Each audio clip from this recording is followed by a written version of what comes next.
Hello everybody, this will be my tutorial slash showcase of my brake light plugin for a chassis. Now this plugin was built to use with the chassis for my tutorial videos, but I'm pretty sure that it will work with really any other A chassis as well. Let's get started.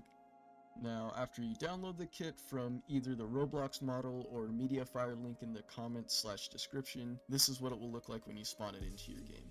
You get this model here with the script right here. So here's the installation process right here. You got your vehicle chassis. This is the exact one for my tutorials. Open it up, and then the script from the brake light plugin you're going to drag into a chassis tune and then a chassis interface. And then after that, you're going to drag brake light plugin into vehicle and body. Now if you go in to test it like this, you'll see that the lights are totally in the wrong position.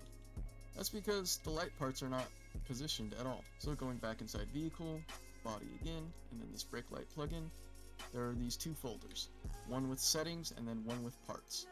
All the parts in here called glow is what will glow when you press on the brakes in your vehicle. So you just select them, position them wherever.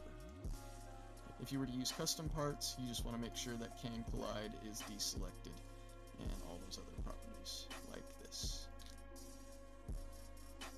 And again, if you're going to use your own custom parts, make sure that you at least have these attachments in at least 2 or 1 part, because that's what's actually going to emit the light from the part. And even if you want to get them positioned in the right spot, you can set their transparency to like 0 and just move them to where you want. So if you have the actual brake light piece like there and you're copying and pasting, blah blah blah, you get what I'm saying.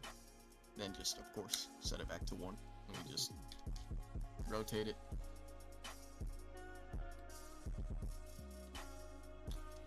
And now the light's facing where you want it to. Now for settings, we have glow color, light color, and brightness.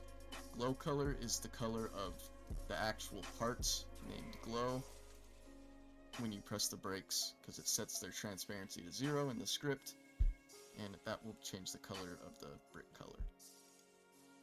And the light color will be the actual color of the lights.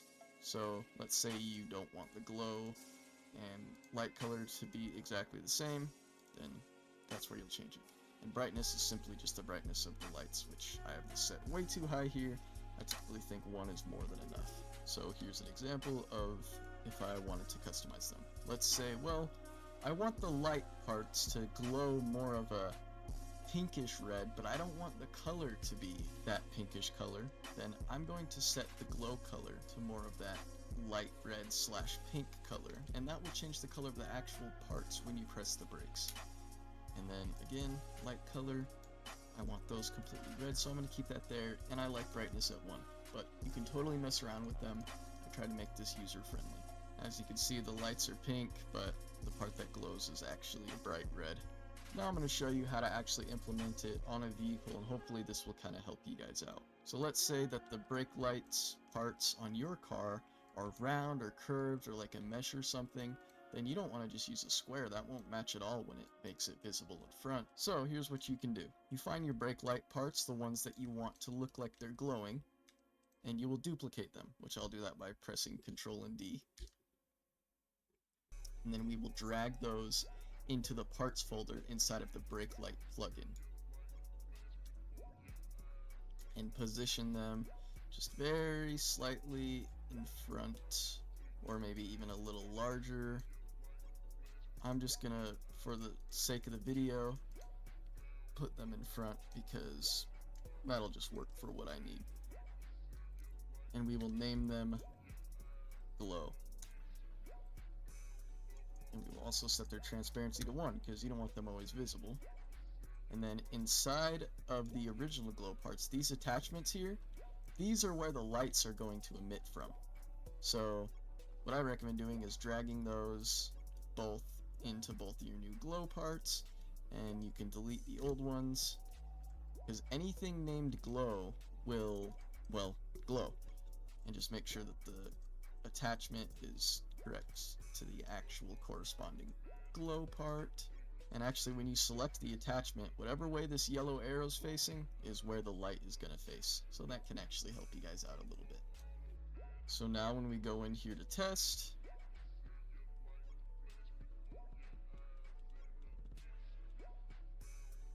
they work as they should.